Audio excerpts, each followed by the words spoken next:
Okay, so now we're going to have fun and actually start creating our projects in InDesign. So we're going to create a new file by clicking up here. Then we want to make sure that we have this at 2.5 inches width by 3.5 inches height, unless you're doing yours as a landscape. We're going to do 2 pages. So we have our front and our back, and we want to make sure that this facing pages option is turned off. Facing pages basically is just like you would have a centerfold like you would have in a magazine or a newspaper. Facing pages allows you those 2 pages to be next to each other, whereas turning this off assumes that they're not connected. All right, so we're going to start at page number 1, no columns. We don't really need a gutter. That's a small gutter. And then we're just going to hit create. Okay, so now let's bring in our files. You can do this by going to File, Place, or hit Command on a PC, on a Mac, or Control on a PC to do place. So now we're just going to select our creature and our border. Whoops.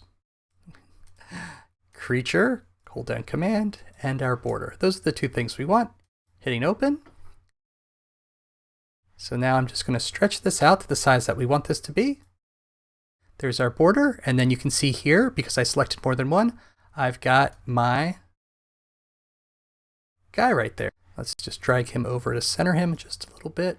Now, the way that this works is we can, just like we would normally, go up to our layers here. I'm going to bring my border up above that. There we go.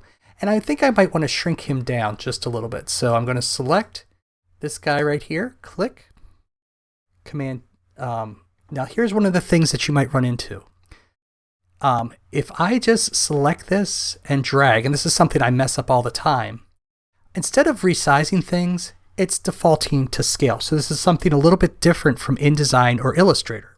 Hit Command Z to undo that. So to fix this, you need to go over here to the scaling tool, right? If we take that now, it will allow you to scale things. You need to hold down Shift to keep things kind of in the proper order.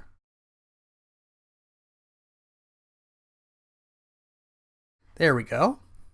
Now I'm just going to move him over here.